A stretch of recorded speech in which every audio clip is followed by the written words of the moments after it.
Okay, next on the agenda is the stakeholder presentation. So this is something that I'm really, really excited about, to the extent someone can be excited about. The details of a story that I think really bring together a lot of what injured workers go through here in California. So I won't rehash all the comments that I made at the last meeting, but just a really short version. As valuable as all of this data is that we hear at these meetings, and as much as it needs to provide the foundation of reform efforts or discussions or regulatory changes or anything going forward, it's very easy to lose sight to some degree of exactly what this system is all about when data is all we hear about and we move away from the details, the real human details of what injured workers go through. And those of us on the labor side of this spend a lot of time getting that perspective, and on the employer side as well. Definitely don't mean to say that only the labor side is the one who hears these stories, but we definitely hear about them a lot, and we think that they're this reflecting what injured workers go through and the details of the medical treatment delays, the struggles that they face, the often excruciating physical pain that injured workers go through this system. And sometimes that pain is worse or made permanent by the delays in this system. We think there should always be room at these meetings to hear more details about that, because that should be as important a part of our discussions over reforming the whole system as all of the data. And so I met Matt earlier this year, and he's got an incredibly compelling story about his experiences in the workers' comp system that really do lay out what workers go through. He's got a really powerful presentation that he's put together for us today, and I'm really, really interested to hear what he has to say, and I think you all will be too. And it looks like he's here and he's ready to go. So with no further ado, why don't I turn it over to Matt? Good morning, everyone. Can you hear me? Yes. Yep. Great. My name is Matt Heil. I'd like to thank you all for the time and opportunity for me to discuss my personal experiences regarding the California workers' compensation system. I'd like to mention ahead of time that I do have a vision impairment, and there's gaps in my field of vision. So please bear with me if I need to read a little bit slower, or if I briefly need to regain my place in the presentation. So with that, I will begin. I worked in law enforcement for over 28 years. In 1991, I started my career with the Concord Police Department. I also worked for the Placer County Sheriff's Office and the California Department of Justice. I completed my last 24 years in law enforcement as a police officer with Livermore Police Department. During my employment with the Livermore Police Department, I experienced several on-duty injuries that required multiple surgeries. In 2011, I was struck by an intoxicated driver who intentionally rammed the driver door on my patrol vehicle. I subsequently required lower back surgery as a result of the injury. In 2014, I re-injured my lower back while cutting down a man who hung himself in the garage of his home. The injury required a second lower back surgery. In 2015, I sustained a gunshot injury to my face and head while attending an on-duty firearms training session. The injury resulted in cranial surgery. Following surgery, I retained metal fragments on the left side of my head. In 2017, due to cumulative trauma to my lower back, I required a third lower back surgery. This time, the surgeons decided to fuse vertebrae in my lower back. Shortly after this surgery, I had a stroke and sustained permanent partial vision loss in both eyes. Following the fusion surgery and stroke, I was unable to return to full duty. In 2019, I had a fourth lower back surgery to remove the stabilizing hardware that was installed during the fusion surgery in 2017. The hardware was causing inflammation and additional pain in my lower back. In August 2019, as a result of the multiple ongoing injuries, the city of Livermore retired me under an industrial disability retirement. They were unwilling to accommodate me with a modified duty position. This was despite me being within 18 months of eligibility for a full CalPERS public safety retirement, which is at age 50 or later. I may have been able to remain in my career well beyond age 50. The explanation that was given to me was that I could be sitting at a desk lean over to pick up a paper clip, and my lower back may go out. So my only alternative was to leave my career early. My industrial disability retirement salary ended up being only a portion of what I would have received had I been able to remain employed as a police officer past the age of 50. Even considering the tax benefits of an industrial disability retirement, the reduction in my monthly salary was significant. Since 2019, my lower back condition continued to deteriorate, and it has been determined that the spinal fusion had not healed properly. It's considered a non-union, so there's still no healing going on where they did the fusion. The surgeons wanted to perform a revision surgery using a different fusion technique. Due to my prior history of stroke and other post-surgery complications, I decided against another surgery at this time. Throughout my experience with the workers' compensation system, dating back to 2011 and beyond, it has been nothing but stress and aggravation. Each time I required treatment or medication, my primary treating physician or the surgeon would submit a request for authorization to the insurance company, only to have it sent to utilization review. Almost every time, utilization review would respond with a non-certification, quoting something out of the California Medical Treatment Utilization Schedule. My primary treating physician or surgeon would request a peer-to-peer conference call, but typically would not be able to contact anyone at utilization review. Appeals to utilization review or independent medical review were most often denied. Eventually, after a change in medical conditions and several other attempts by physicians to get approval for treatment, the surgeries were approved. However, this took months to occur, during which I was in extreme pain and under a lot of stress. Most follow-up treatments and medications were still not approved by utilization review or independent medical review, and the appeals failed.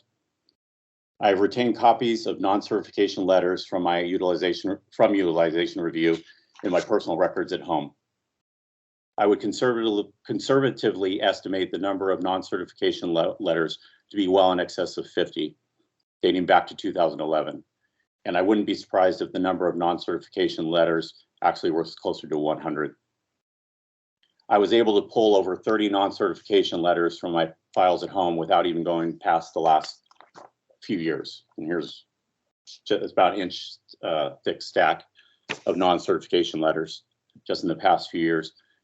The main problem, in my opinion, with the workers' compensation system is the way that utilization review functions. Requests for medical treatment are sent to a utilization review physician who has no prior knowledge of the patient. This physician is provided with only limited documentation regarding medical history of the patient and has never met the patient in person. The utilization review physician then consults guidelines in the California Medical Treatment Utilization Schedule and simply responds with whatever guidelines recommends.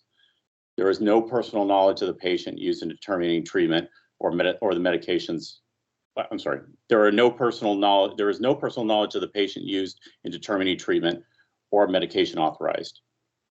Utilization review physicians are required to understand insurance industry practices and know how to balance the cost of a service with the benefit of treatment for a patient.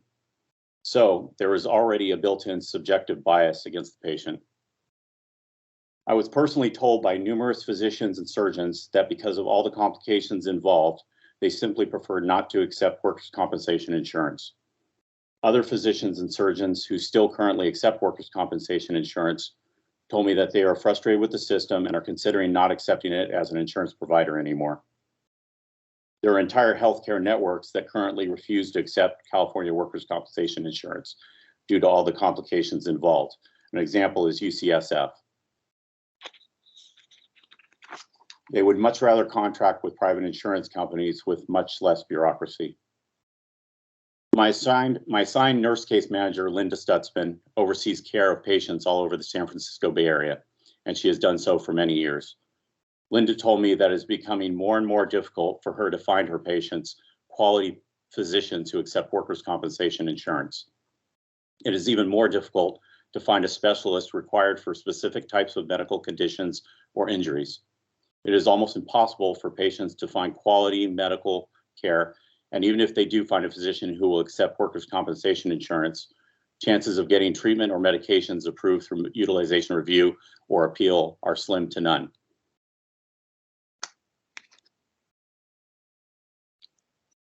I have been told by many patients, I have been told that many patients who reside in California in areas north of Sacramento up to the Oregon border have little to no success or access to physicians who will accept workers' compensation insurance. Their only option is to travel extremely long distances to a physician who will accept them as a patient. Imagine having to do this monthly or even several times a week, depending on the type of treatment. I've also been told that there are those who want to try to eliminate or reduce cumulative trauma injury claims. My question would then be, what would happen to those injury claims that have already been considered presumptive, such as a police officer who wears a duty belt for an extended period of time as part of their job and then later develops lower back problems? This is a statute that already recognizes cumulative traumas. In 2011, during my vehicle collision injury, I was transported to a hospital. Shortly after initial treatment at the hospital, I woke up one morning and I had no feeling in my left leg. I saw my primary treating physician, and based on the examinations and imaging, they referred me to a neurosurgeon, who was Dr. Lawrence Dickinson. It took me at least a month to get imaging approved through utilization review. Based on further evaluation, Dr. Dickinson recommended immediate lower back surgery. However, the insurance company forwarded the request for authorization to utilization review, and their decision was non-certification. It took additional months for Dr. Dickinson to supply further documentation and finally get a peer-to-peer conference call with utilization review. During this time, I had limited use of my left leg. Ultimately, the surgery was approved, but several months later. However, most likely due to the lengthy authorization delays, I sustained permanent nerve damage in my left foot and ankle. In 2015, during my gunshot injury, I was immediately transported to a local hospital for initial treatment and to make sure that I was stabilized. Once I was discharged from the hospital, the recommendation was that I continue follow-up treatment through my primary treating physician. Since I did not have a designated primary treating physician, I obtained follow-up treatment through Kaiser Permanente, who was an authorized workers' compensation provider for the city of Livermore. Kaiser Permanente did not know how to deal with a gunshot injury or who to refer me to. I had to find out-of-network specialists who would accept workers' compensation insurance. None of the specialists that I found felt comfortable treating a gunshot injury. A couple months later, after the initial gunshot injury, a neurosurgeon at UCSF, which does not accept workers' compensation insurance, his name was Dr. McDermott, a neurosurgeon. He agreed to perform cranial surgery required to try to remove the metal fragments in my head. Thanks to my nurse case manager, Linda Stutzman, Dr. McDermott made an exception to the UCSF policy of not accepting workers' compensation insurance, and he performed the surgery. However, this took additional months to get utilization review to authorize the surgery. The surgery was not successful, and I sustained nerve damage in my face without the retained metal fragments being removed. There has been no additional authorized treatment since the failed surgery. In 2017, I had spinal surgery. In 2017, I had spinal surgery because the lower back condition was continuing to deteriorate. This surgery required months to get utilization review approval. There were appeals and worsening changes in my condition that eventually led to the surgery being approved. However, the delays were unreasonable and resulted in my condition becoming even worse. Shortly following the surgery, I had a stroke and lost vision in both eyes. I was transported to the Regional Trauma Center, which is Eden Hospital. The stroke was initially covered by workers' compensation due to the short time period following my lower back surgery, which was the fusion. However, a few days later, there was a change in decision and workers' compensation decided not to cover it. At the time, I was still at Eden Hospital in the trauma center. They told me that I would have to be transferred to a Kaiser hospital so my personal insurance would cover it. I was transported by ambulance to the Kaiser Hospital in Walnut Creek. Eventually, I recovered approximately 75% of my vision in both eyes, but I still have vision impairment in both eyes in the lower left quadrant. After about a year of seeing specialists and determining that the stroke was actually related to my lower back surgery, workers' compensation again decided to cover the stroke. But at this point in time, the most significant requirement for medical treatment had already passed. Instead, I got bounced around between medical care providers for over a year. Following my retirement in 2019, I required ongoing treatment and medication for my lower back, the stroke, and the gunshot injury. The majority of treatment and medications recommended by my primary treating physician were denied by utilization review.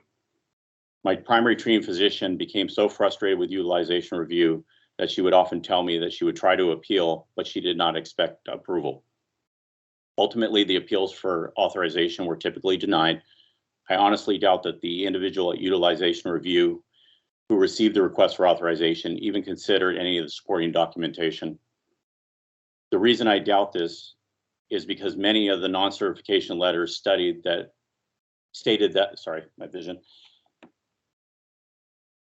a lot of the non-certification letters stated that alternate types of treatments needed to be tried before they would authorize. If they had read the supporting medical documentation, they would have realized that the alternate types of treatment had already been tried. One of these examples is a documented non-certification that I had in my records from utilization review. It was regarding prescribed medication. My primary treating physician and a surgeon recommended that I take Lyrica for nerve pain that I was having. I had already tried gabapentin and pregabalin, during which I had severe side effects. I was basically drowsy and walking around incoherent most of the time. I was unable to tolerate the medications, and based on the side effects that I was experiencing, the medication Lyrica was recommended. I was advised by my primary treating physician and the surgeon that Lyrica was most often used with patients who could not tolerate gabapentin or pregabalin. The response that I received from utilization review was, and I quote, "The California Medical Treatment Utilization Schedule states that pregabalin is selectively recommended for treatment of chronic persistent pain. Based on the submitted documentation, there is no evidence of failure of treatment with tricyclic antidepressants and other anticonvulsants. However, if they actually read the supporting medical documentation from my primary treating physician and the surgeon, they would have known that the referred to medications and categories had already been tried. Additionally, utilization review made no attempts to contact my primary treating physician or the surgeon for any clarification. The result caused needless, lengthy delays, during which I remained in a worsening condition. Most times, even after appeals and all the delays, the request for authorization was still denied. The example I provided was only one of many utilization review denials that made absolutely no sense, not only to me, but also to the physicians and surgeons involved, as well as my nurse case manager. This is clearly one of the many reasons why physicians eventually choose not to accept workers' compensation patients. Since 2011 until present, I have been in varying degrees of pain. Depending on the day, this pain ranges from moderately tolerable to barely being able to walk, stand upright, or even take a deep breath. I barely get any sleep at night. Due to the gunshot injury and the stroke, I have intense headaches, facial nerve pain, jaw pain, memory loss, and vision impairment. Recommended medications are immediately forwarded to utilization review, and then they are typically denied.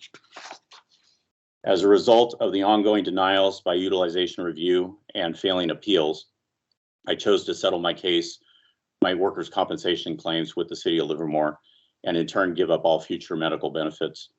The amount of stress and aggravation caused by the unreasonable endless delays within the California workers' compensation system was not something I was willing to deal with long term.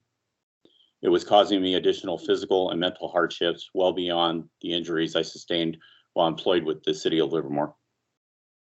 I found that it would be much more beneficial and less stressful to simply pay for medical treatment and medications out of pocket rather than deal with all the hassles of the California workers' compensation system. The California workers' compensation system works well for acute, immediate treatment.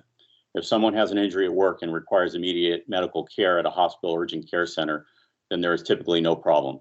The problem arises once the initial treatment is complete and the hospital urgent care center recommends follow-up treatment with a primary treating physician or specialist. Follow-up treatment or chronic medical conditions are when all the roadblocks from utilization review begin. I never had a problem getting initial treatment or care for an injury. It was always the recommended follow-up treatment, procedures, and medication that was the issue. Follow-up treatments such as physical therapy or something similar are typically only approved in 6-session increments, as they were in my case. By the time you have an initial evaluation and set up a personalized rehabilitation program, the 6 sessions are completed. Then having to wait for approval to get additional sessions takes time and delays recovery. It also causes unnecessary stress for the patient who sustains setbacks in their recovery. These sessions are requested and recommended by the specialist doing the rehabilitation treatment. But again, utilization review either approves or denies the request based on state guidelines, not based on the recommendation of the specialist who personally knows the condition and the progress of the patient. I had several specialists tell me that they could not get additional sessions approved, but that I could pay for it out of pocket. This was for rehabilitation that was providing me with some pain relief and improving my condition. The California Workers' Compensation system requires immediate change. Primarily, the process on how recommended procedures, follow-up treatment, and medications are approved. I understand that there needs to be checks and balances to keep services and costs from being abused. However, instead of punishing the patients, it would be much more effective to take a look at physicians who may be abusing the system. During my 28 years in law enforcement, I handled many investigations of this nature. Additionally, during my treatment for my lower back injury, I personally experienced a physician who performed a procedure that was completely inappropriate and negligent. The procedure, which was a CT myelogram, was performed in the wrong area of my spine. The procedure itself was painful, and I had short-term side effects such as swelling and bleeding. I had to have the entire procedure performed again at a different medical facility and with a different physician. This took months to get authorized and to reschedule.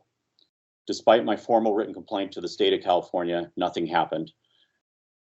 Due to my gunshot injury in 2015, I am unable to have MRIs and only alternate imaging can be used, such as CT scans or x-rays. This causes a huge disadvantage when it comes to trying to receive diagnosis or treatment. I have been told that many people in the workers' comp system look upon lower back injuries and surgeries with suspicion, but I am here to tell you that what I have experienced is very real.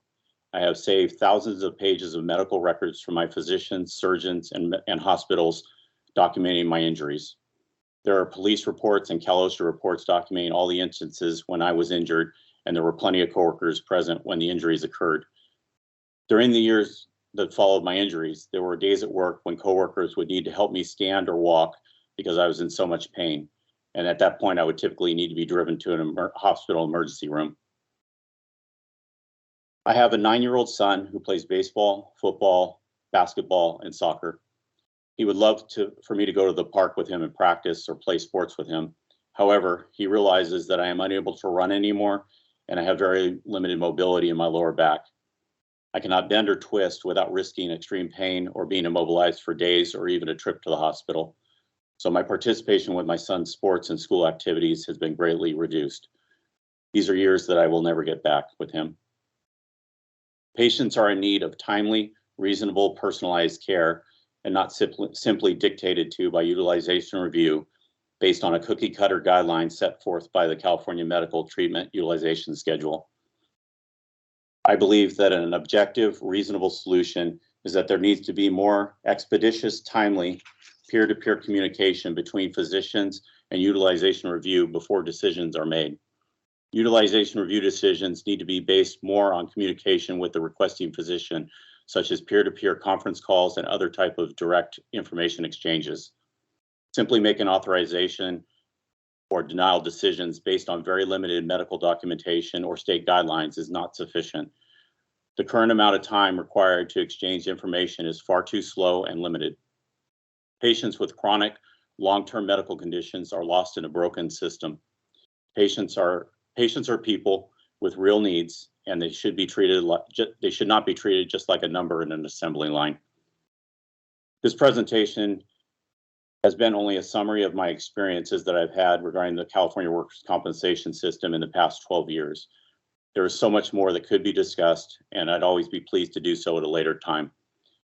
Thank you again for your time and the opportunity for me to discuss my experiences regarding the workers' compensation system.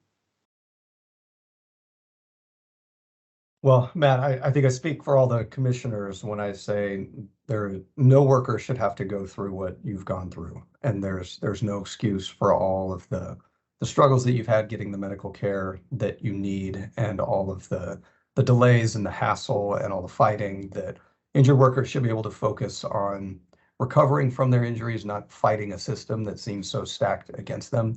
And I think collectively we, all apologize to you for everything that you've had to go through. And sadly, you are not alone. We hear about these stories all the time. These are far from isolated incidents.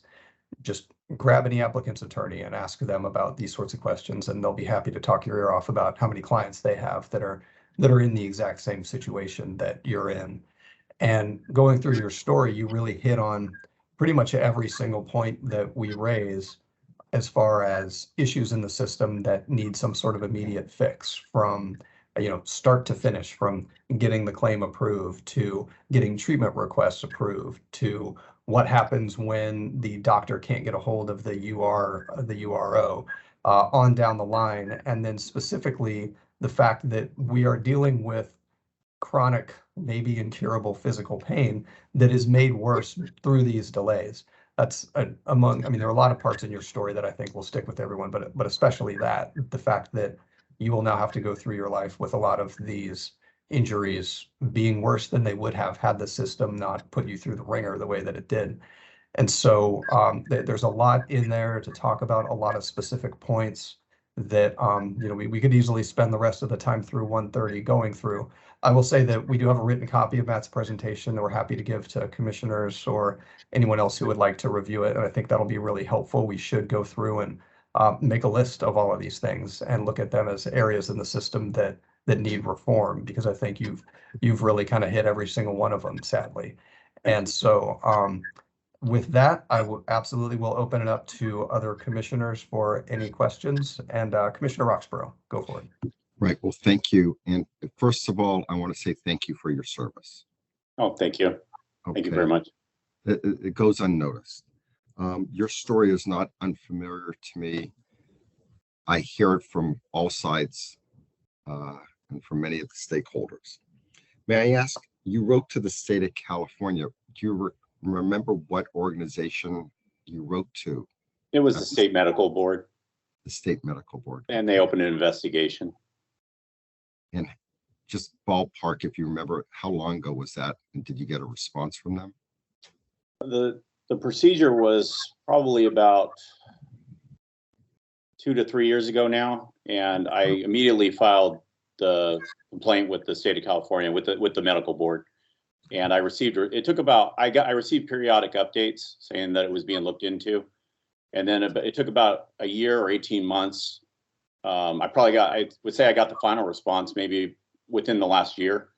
And they said that they had closed the case, that there wasn't enough supporting evidence to do anything. In summary, that's basically what it said.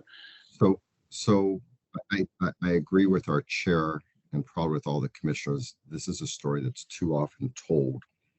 You focus on utilization review. I guess for this commission, it's what do we do with this information? This is just anecdotal, so I understand that. But I think most people on this commission agree that it's representative of a ongoing concern and problem. So the question for us, given this presentation and comment by a member of the public and someone who has served in your capacity, what do we do about this? Do we ask for studies on utilization review? And to be fair, we have clients who complain that somebody breaks their ankle at work. When somebody breaks their ankle skiing outside of workers' comp, they're back working in their office, doing things within a day or two.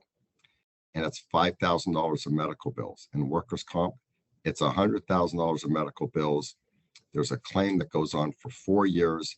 The person doesn't come back to work and uses it as an excuse. So I think it's important for everybody to understand there are two sides to the story. But for now, we're focusing on some of the things that you do. And I'd be interested in what our commission could do to sort of look at this issue. And I'll that's really all I have, and I'll let my fellow commissioners ask questions or talk. And again, thank you for your service. And it goes without saying, I'm terribly sorry for everything you've gone through. It's heartbreaking. Thank you very much. Thank you. Thanks for coming and taking the time. I know this wasn't easy. Thank you. And I guess just to quickly respond to that, we would just point out that when there is a dispute over a work-related injury, obviously this is something everyone on the commission is well aware of, but just to clarify that we do have a very thorough process for determining whether or not an injury occurred at work or not. And that process itself has all sorts of problems that when it is obviously work-related injury, if an employer really wants to fight it, that option is open to them, or a TPA wants to fight it, or whoever. And that's where a lot of that cost comes from. And obviously, we can't sit here and say that every human being is perfect, that no worker out there in the history of California has ever treated a on-the-job injury different from an off-the-job injury. But that's why we have all of these processes in place. And what we need to do is just make sure that where possible, it errs on the side of worker, it errs on the side of the person who's in excruciating physical pain, and most importantly, that it works really quickly, and that whatever is going to be decided is decided fast, and that we don't make people hang out there. We don't leave them out to dry while their injury gets worse and the treatment gets more complicated and more expensive, and then the dispute keeps getting worse. That the speed really needs to be a goal here, in addition to the fact that we need to make sure that the process is fair to the injured worker. And I think I saw a hand from Commissioner Subers. Go ahead. Thank you. I don't have a question. I wanted to just thank you, Matthew, for your story. I'd love to be able to review your written testimony. I think it's really important that you focused on UR, because I think it really validates a lot of concerns that I've heard from my members, so in the firefighters, so in public safety realm.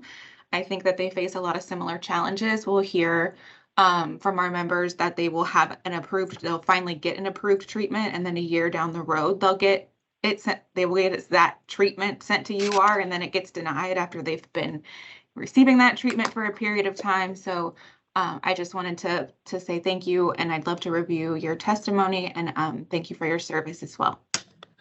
Thank you very much. I appreciate that.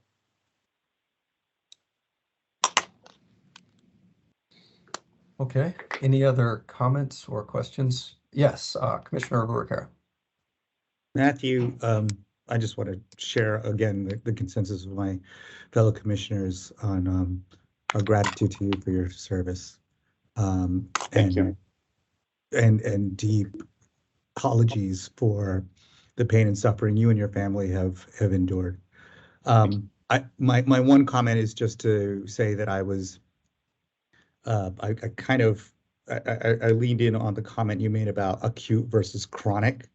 And I just wanted to share that as a thought to my fellow commissioners, that if what we can do to be thoughtful to moving forward and our purview is having that in mind as well. And certainly not suggesting, I'm grateful you had a good experience on the acute side. That may not be representative of all cases, but I did hear you share that comment, and I just wanted to point out that I heard you as well, and I think that that's something I would want to consider in future kind of review potential kind of work this commission could do. So thank you, sir. Thank you. Any other comments or questions from commissioners? I'd just like to say, thank you for your service. And, we can always improve this system. And I know, as Commissioner Roxborough mentioned, this is an anecdotal story, but much of what you say is our themes and experiences that we hear about a lot. And on behalf of the rest of us, we are committed to trying to improve this system. And I do appreciate you coming forward, taking the time. It's difficult, I'm sure, to expose a tough situation like that that's been going on for so long. It's been so detrimental to your life and your health and your family life. And so I really respect you and thank you for doing that. And we'll do everything we can to try to improve this system on our watch. Thank you. Thank you. I really do appreciate that. I second that. There's so much that needs to be done and paid attention to. And again, thank you for your work And for all people who will go through this, you're a very good articulation of what the problems are, even though you have to live them, and we're sorry about that. But the other side of it is that everyone on this call and in this meeting needs to hear how real this is for the people who get injured on the job. So thank you for coming forward, and it's a difficult thing that you did, but we really appreciate it. Best to you. Thank you.